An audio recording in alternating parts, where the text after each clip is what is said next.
अध्याय 3 कर्मयोग। फल त्यागी को अनंत फल मिलता है। फल त्यागी को अनंत फल मिलता है। भाइयों, दूसरे अध्याय में हमने सारे जीवन शास्त्र पर निगाह डाली। अब तीसरे अध्याय में इसी जीवन शास्त्र का स्पष्टीकरण है।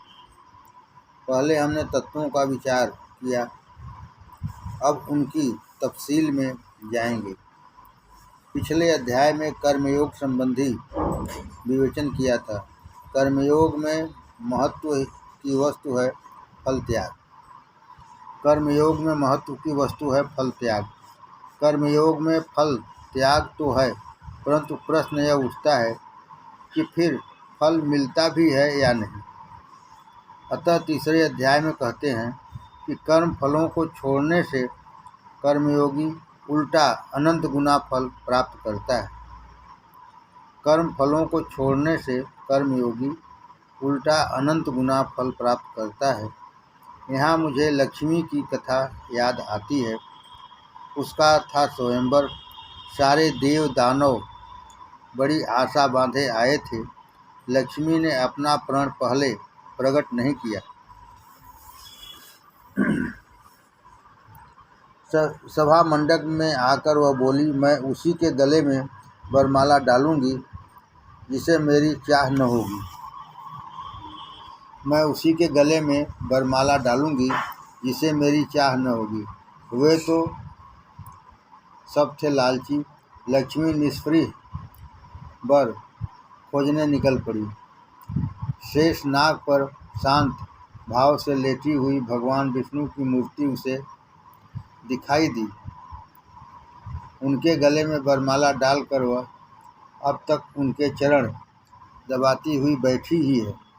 उनके गले में चरण पर वरमाला डालकर वह अब तक उनके चरण दबाती हुई बैठी ही है।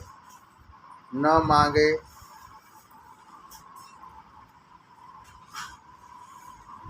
तयाची रमा हो दासी। जो नहीं चाहता उसकी रमा दासी बनती है। जो नहीं चाहता उसकी रमा दासी बनती है। यही तो खूबी है। साधारण मनुष्य अपने फल के आसपास बाड़ लगाता है, पर इससे वह मिलने वाला अनंत फल खो बैठता है। सांसारिक मनुष्य अपार कर्म करके अल्प फल प्राप्त करता है, पर कर्मयोगी थोड़ा सा करके भी अनंत गुना फल प्राप्त करता है। यह फर्क सिर्फ एक भावना के कारण होता है। टॉलस्टॉय ने एक जगह लिखा है, लोग ईसा मसीह के त्याग की बहुत स्तुति करते हैं, परंतु ये संसारी जीव तो रोज न जाने अपना कितना खून सुखाते हैं, दौड़ धूप करते हैं। पूरे 2 गधों का बोझ अपनी पीठ पर लाद कर चक्कर काटने वाले ये संसारी जीव, इन्हें ईसा ने कितना गुना ज़्यादा कष्ट, कितनी ज़्यादा इनकी दुर्गति। यदि ये इनसे आधे भी कष्ट भगवान के लिए उठाएं तो सचमुच ईसा से भी बढ़ जाएंगे। संसारी मनुष्य की तपस्या सचमुच बड़ी होती है, परंतु वह होती है क्षुद्र फलों के खातिर। जैसी वासना वैसा फल। अपनी चीज़ की जो कीमत हम आंकते हैं, उससे ज़्यादा कीमत संसार में नहीं आंकी जाती। सुदामा चूड़ा लेकर भगवान के पास गए। उस मुट्ठी भर चूड़े की कीमत एक ढेला भी शायद न हो, परंतु सुदामा को वे अनमोल मालूम होते थे, क्योंकि उनमें भक्ति भाव था। वे अभिमंत्रित थे। उनके कण कण में भावना भरी थी। चीज भले ही क्षुद्र क्यों न हो, मंत्र से उसका मोल, उनकी सामर्थ्य बढ़ जाती है। नोट का वजन भला कितना होगा? उसे सुलगाएं तो एक बूंद पानी भी शायद ही गर्म हो, पर उस पर एक मुहर लगी रहती है, उसी से उसका कीमत होती है। कर्म योग में यही सारी खूबी है। कर्म को नोट ही समझो, कर्म को नोट ही समझो। भावना रूपी मुहर की कीमत है, कर्म रूपी कागज के टुकड़े की नहीं। एक तरह से यह मैं मूर्ति पूजा का ही रहस्य बतला रहा हूँ। मूर्ति पूजा की कल्पना में बड़ा सौंदर्य है। इस मूर्ति को कौन तोड़ फोड़ सकता है? यह मूर्ति पहले एक टुकड़ा ही तो थी। मैंने इसमें प्राण डाला, अपनी भावना डाली। भला इस भावना के कोई टुकड़े कर सकता है? टुकड़े पत्थर के ही हो सकते हैं, भावना के नहीं। टुकड़े पत्थर के ही हो सकते हैं, भावना के नहीं। जब मैं अपनी भावना मूर्ति में से निकाल लूँगा, तभी वहाँ पत्थर बच रहेगा और तभी उसके टुकड़े हो सकते हैं। कर्म का अर्थ हुआ पत्थर या कागज का टुकड़ा। मेरी माँ ने कागज की एक चिट पर टूटी फूटी भाषा में 2-4 टेढ़ी मेढ़ी सतरें लिखकर भेज दी और दूसरे किसी ने 50 पन्नों का आलतू फालतू पुलिंदा लिखकर भेजा। अब किसका वजन ज़्यादा होगा? परंतु माँ की उन 4 सतरों में जो भाव है वह अनमोल है, पवित्र है। उसको उसकी बराबरी वह पुलिंदा नहीं कर सकता। कर्म में आर्द्रता चाहिए, भावना चाहिए। हम मजदूर के काम की पैसे में कीमत लगाते हैं और उसे मजदूरी दे देते हैं, परंतु दक्षिणा की बात ऐसी नहीं है। दक्षिणा भिगो कर दी जाती है। दक्षिणा के संबंध में यह प्रश्न नहीं उठता कि कितनी थी। महत्व की बात यह है कि उसमें आर्द्रता है या नहीं। मनुस्मृति में एक बड़ी मज़ेदार बात है। एक शिष्य 12 साल गुरुगृह में रहकर पशु से मनुष्य बना। एक शिष्य 12 साल गुरुगृह में रहकर पशु से मनुष्य बना। अब वह गुरु दक्षिणा क्या दे? प्राचीन समय में पहले ही फीस नहीं ले ली जाती थी। 12 साल पढ़ चुकने के बाद जो कुछ देता हो सो गुरु को दिया जाता था। मनु कहते हैं, चढ़ा दो गुरु जी को एक आध पत्र फूस, दे दो एक आध पंखा या खड़ाऊँ या पानी से भरा कलश। इसे आप मजाक मत समझिए, क्योंकि जो कुछ देना है श्रद्धा का चिन्ह समझकर देना है। फूल में भला क्या वजन है, परंतु उसके भक्ति भाव में ब्रह्मांड के बराबर वजन है। रुक्मिणी ने एक क्या तुलसी वड़ाते गिरिवर प्रभु तुड़ीला। रुक्मिणी ने एक ही तुलसी दल से गिरधर प्रभु को तौल दिया। सत्यभामा के मन भर गहनों से काम नहीं चला, परंतु भाव भक्ति से पूर्ण एक तुलसी दल जब रुक्मिणी माता ने पलड़े में डाल दिया तो सारा काम बन गया। वह तुलसी दल अभिमंत्रित था, अब वह मामूली नहीं रह गया था। कर्म योगों के कर्म की भी यही बात है। कल्पना कीजिए कि 2 व्यक्ति गंगा स्नान करने गए हैं।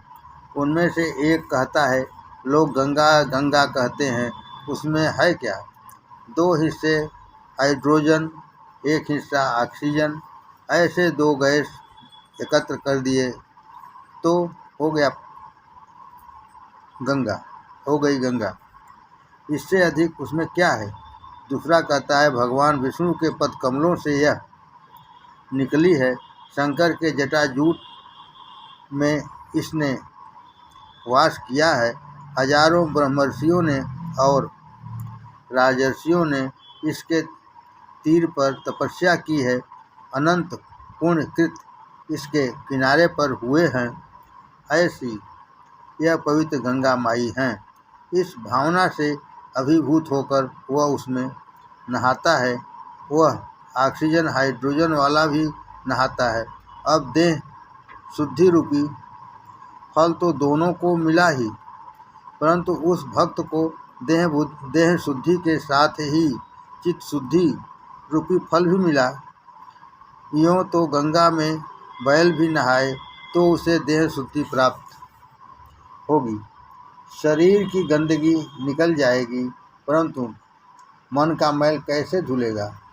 एक को देह शुद्धि का तुच्छ फल मिला, दूसरे को उसके अलावा चित्त शुद्धि रूपी अनमोल फल भी मिला। स्नान करके सूर्य नमस्कार करने वालों को व्यायाम का फल तो मिलेगा ही, परंतु वह आरोग्य के लिए नमस्कार नहीं करता, उपासना के लिए करता है। इससे उसके शरीर को तो आरोग्य लाभ होता ही है, साथ ही बुद्धि की प्रज्ञा भी फैलती है। आरोग्य के साथ स्फूर्ति और प्रतिभा भी उसे सूर्य नमस्कार से मिलेगी। कर्म वही, परंतु भावना भेद से उसमें अंतर पड़ जाता है। परमार्थी मनुष्य का कर्म आत्म विकासक होता है, तो संसारी मनुष्य का कर्म आत्मबंधक सिद्ध होता है। जो कर्मयोगी किसान होगा वह स्वधर्म समझकर खेती करेगा। इससे उसकी उदर पूर्ति अवश्य होगी, परंतु उदर पूर्ति हो इसलिए वह खेती नहीं करता, बल्कि खेती कर सके इसलिए भोजन को वह एक साधन मानेगा। स्वधर्म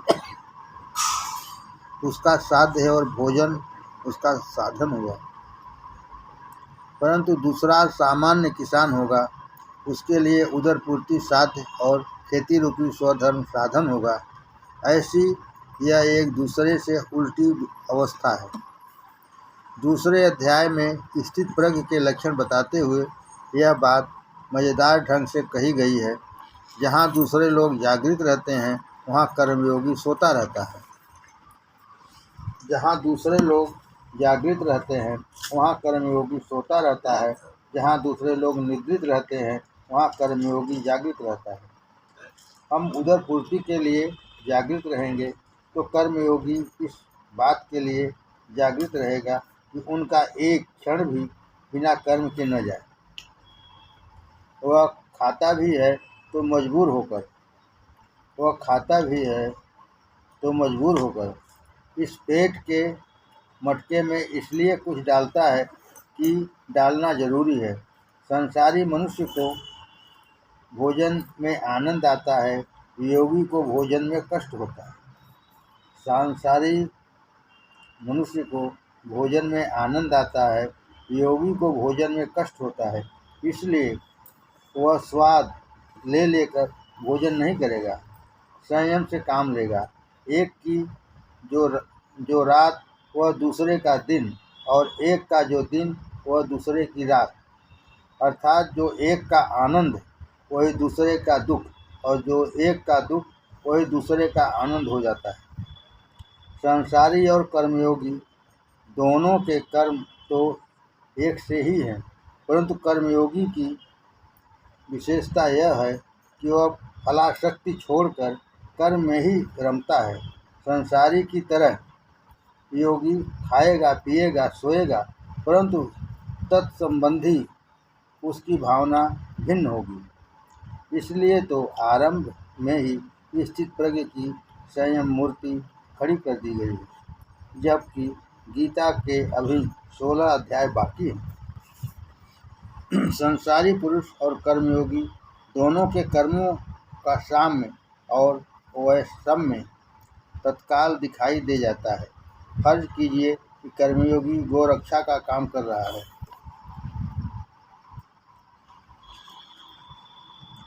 तो वह किस दृष्टि से करेगा। उसकी यह भावना रहेगी कि गौ सेवा करने से समाज को भरपूर दूध उपलब्ध हो। गाय के बहाने मनुष्य से निचली पशु सृष्टि से प्रेम संबंध जुड़े। यह नहीं कि मुझे वेतन मिले, वेतन तो कहीं गया नहीं है, परंतु असली आनंद, सच्चा सुख इस दिव्य भावना में है। कर्मयोगी का कर्म उसे इस विश्व के साथ समरस कर देता है। तुलसी को जल चढ़ाए बिना भोजन नहीं करेंगे, तुलसी को जल चढ़ाए बिना भोजन नहीं करेंगे। इसमें वनस्पति सृष्टि के साथ हमने प्रेम संबंध जोड़ा है। तुलसी को भुला रख कर मैं पहले कैसे खा लूँ। इस तरह गाय के साथ एक रूपता, वनस्पति के साथ एक रूपता साधते साधते हमें सारे विश्व के एक रूपता साधनी है। इस तरह गाय के साथ एक रूपता, वनस्पति के साथ एक रूपता साधते साधते हमें सारे विश्व से एक रूपता साधनी है। भारतीय युद्ध में शाम होते ही सब लोग तो सायं संध्या करने के लिए चले जाते हैं, परंतु भगवान श्री कृष्ण रथ के घोड़े खोलकर उन्हें पानी दिखाते, खरहरा करते और उनके शरीर से शैल निकालते हैं। उन सेवा में भगवान को कितना आनंद आता था, कभी यह वर्णन करते हुए अघाते ही नहीं। अपने पीताम्बर में दाना रात्रि लेकर घोड़ों को देने वाला उस पार्थसारथी का चित्र अपनी आँखों के सामने खड़ा कीजिए और कर्मयोग के आनंद की कल्पना का अनुभव कीजिए। प्रत्येक कर्म मानो आध्यात्मिक, उच्चतर, पारमार्थिक कर्म है। खादी के ही काम को लीजिए। कंधे पर खादी की गांठ लादकर घर घर फेरी लगाने वाला क्या ऊब जाता है? नहीं, क्योंकि वह इस विचार में मस्त रहता है कि देश में जो मेरे करोड़ों नंगे भूखे भाई बहन हैं, उन्हें मुझे दो कौर खिलाना है। उनका वह गज भर खादी खपाना समस्त दरिद्र नारायण के साथ जुड़ा हुआ होता है। कर्मयोग के विविध प्रयोजन। निष्काम कर्मयोग में अद्भुत सामर्थ्य निष्काम कर्मयोग में अद्भुत सामर्थ्य है। ऐसे कर्म से व्यक्ति और समाज दोनों का परम कल्याण होता है। स्वधर्माचरण करने वाले कर्मयोगी को शरीर यात्रा तो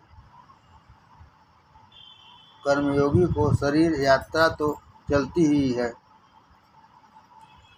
परंतु सदा सर्वदा उद्योगरत रहने के कारण उसका शरीर निरोग और स्वच्छ रहता है। स्वधर्माचरण करने वाले कर्मयोगी की शरीर यात्रा तो चलती ही है, परंतु सदा सर्वदा उद्योगरत रहने के कारण उसका शरीर निरोग और स्वच्छ रहता है।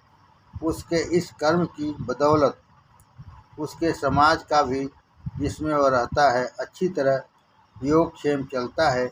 कर्मयोगी किसान ज़्यादा पैसा मिलेगा इसलिए अफीम और तंबाकू नहीं बोएगा। वह अपने कर्म का संबंध समाज मंगल के साथ जोड़ता है। स्वधर्म रूप कर्म समाज के लिए हितकर ही होगा। जो व्यापारी यह मानता है कि मेरा यह व्यवहार रूप कर्म जनता के हित के लिए है, वह कभी विदेशी कपड़ा नहीं बेचेगा।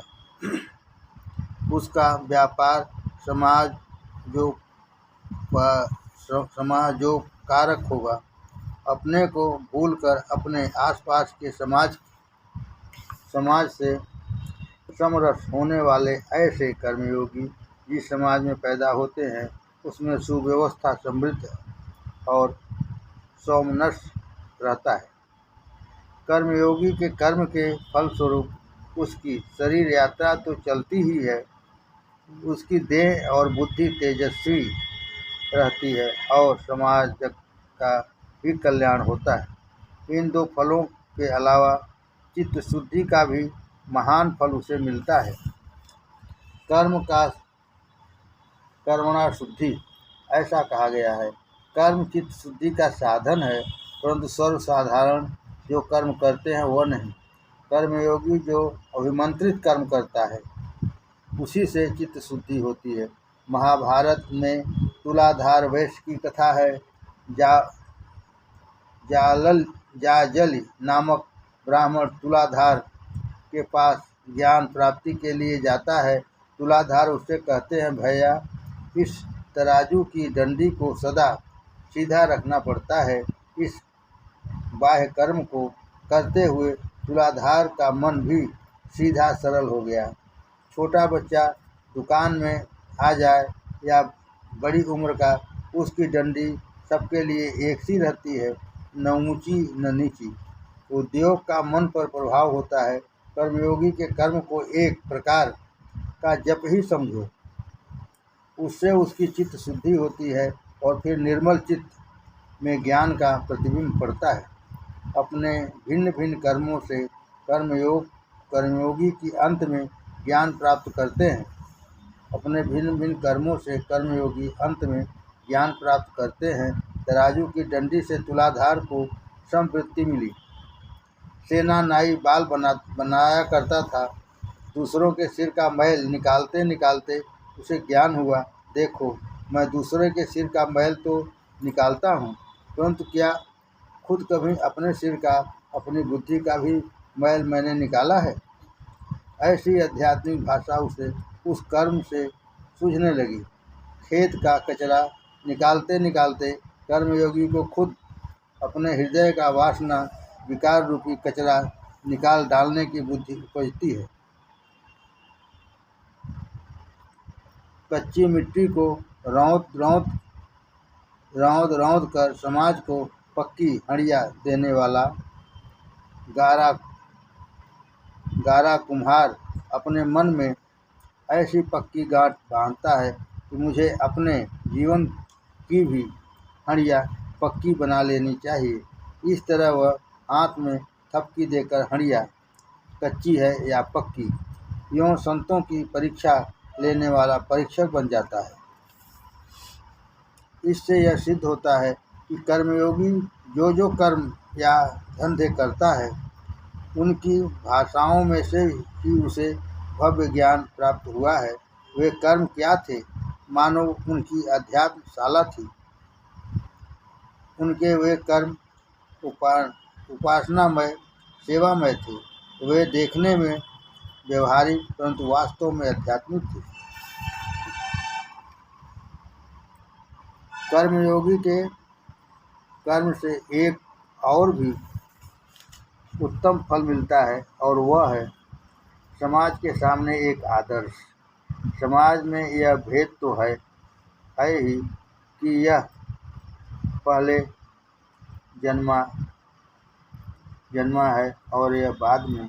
जिनका जन्म पहले हुआ है उनके जिम्मे बाद में पैदा होने वालों के लिए उदाहरण बन जाने का काम रहता है। बड़े भाई पर छोटे भाई को, माँ बाप पर बेटे बेटी को, नेता पर अनुयायियों को, गुरु पर शिष्य को अपनी वृत्ति के द्वारा एक उदाहरण पेश करने की जिम्मेदारी है। ऐसा उदाहरण कर्मयोगियों के सिवा और कौन उपस्थित कर सकता है? कर्मयोगी सदैव कर्मरत रहता है, क्योंकि कर्म में ही उसे आनंद मालूम होता है। इससे समाज में दंभ नहीं बढ़ता। कर्मयोगी स्वयं तृप्त होता है तो भी कर्म किए बिना उसे रहा नहीं जाता। तुकाराम कहते हैं, भजन से भगवान मिल गया तो क्या इसलिए मैं भजन छोड़ दूं? तुकाराम कहते हैं, भजन से भगवान मिल गया तो क्या इसलिए मैं भजन छोड़ दूं? भजन तो अब हमारा सहज धर्म हो गया। आधी होता सत्संग, तुका झाला पांडुरंग, त्याचे भजन राहीना, मूड स्वभाव जाईना। पहले सत्संग था जिससे तुकाराम पांडुरंग बन गया। लेकिन उसके भजन का तार अब टूटता नहीं। भला मूल स्वभाव ही कहीं छूटता है। कर्म की सीढ़ी से चढ़कर शिखर तक पहुँच गए, परंतु शिखर पर पहुँचने पर भी कर्मयोगी सीढ़ी नहीं छोड़ता। वह उससे छूट ही नहीं सकती। उसकी इंद्रियों को उन कर्मों को करने की सहज आदत ही पड़ जाती है। इस तरह स्वधर्म कर्म रूपी सेवा की सीढ़ी का महत्व वह समाज को जताता रहता है। समाज में ढोंग का मिटना बहुत ही बड़ी चीज़ है। ढोंग पाखंड से समाज डूब जाता है। ज्ञानी यदि खामोश बैठ जाए तो उसे देखकर दूसरे भी हाथ पर हाथ धरकर बैठने लगेंगे। ज्ञानी तो नित्य तृप्त होने के कारण आंतरिक सुख में तल्लीन रहकर शांत रहेगा, परंतु दूसरा मनुष्य भीतर से रोता हुआ भी कर्म शून्य हो जाएगा। एक अंत तृप्त होकर स्वस्थ बैठा है और दूसरा मन में उड़ता हुआ स्वस्थ बैठा है। ऐसी भयंकर स्थिति है। इसमें दम पाखंड बढ़ेगा। अतः सारे संत शिखर पर पहुंचकर भी साधना का पल्ला नहीं बड़ी सतर्कता से पकड़े रहे। आमरण स्वधर्माचरण करते रहें। दूसरा मन में ऐसी भयंकर स्थिति है। इसमें दम पाखंड बढ़ेगा। अतः सारे संत शिखर पर पहुंचकर भी साधन का पल्ला बड़ी सतर्कता से पकड़े रहें। आमरण स्वधर्माचरण करते रहें। माता बच्चों के गुड़ियों के खेलों में रस लेती है। वह यह समझते हुए भी कि ये बनावटी हैं, उनके खेलों में शरीक होकर उनमें रुचि उत्पन्न करती है। माँ यदि उन खेलों में शरीक न हो तो बच्चों को उसमें मज़ा नहीं आएगा।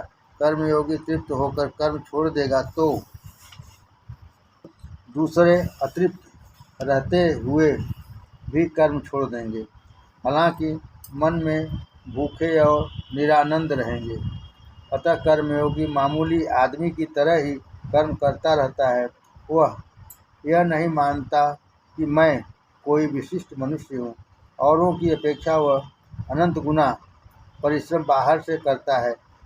अमुक कर्म पारमार्थिक है, ऐसी छाप लगाने की जरूरत नहीं है। कर्म का विज्ञापन करने की जरूरत नहीं है। यदि तुम उत्कृष्ट ब्रह्मचारी हो तो अपने कर्म में औरों की अपेक्षा 100 गुना उत्साह दिखने दो।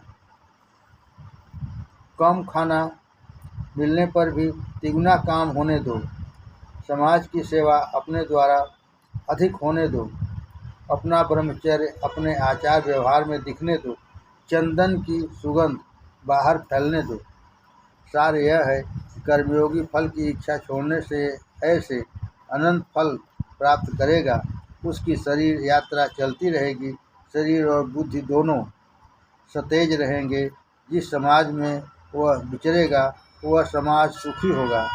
उसकी चित्त शुद्धि होकर ज्ञान भी मिलेगा और समाज से ढोंग पाखंड मिटकर जीवन का पवित्र आदर्श प्रकट होगा। कर्मयोग की यह अनुभव सिद्ध महिमा। कर्मयोग व्रतों का अंतराय। कर्मयोगी अपना कर्म औरों की अपेक्षा उत्कृष्ट रीत से करेगा, क्योंकि उसके लिए कर्म ही उपासना है। कर्म ही पूजा विधान है। मैंने भगवान का पूजन किया, फिर पूजा का नैवेद्य प्रसाद के रूप में पाया, परंतु क्या यह नैवेद्य उस पूजा का फल है? जो नैवेद्य के लिए पूजा करेगा उसे प्रसाद का अंश तो तुरंत मिलेगा ही, परंतु जो कर्मयोगी है वह अपने पूजा कर्म के द्वारा परमेश्वर दर्शन रूपी फल चाहता है। वह उस कर्म की कीमत इतनी छोटी नहीं समझता कि सिर्फ प्रसाद ही मिल जाए। वह अपने कर्म की कीमत कम आंकने के लिए तैयार नहीं है। स्थूल नाप से वह अपने कर्मों को नहीं नापता। जिसकी स्थूल दृष्टि है उसे फल भी स्थूल ही मिलेगा। खेती की एक कहावत है, गहरा गहरा बो कर गीला बो पर गीला बो।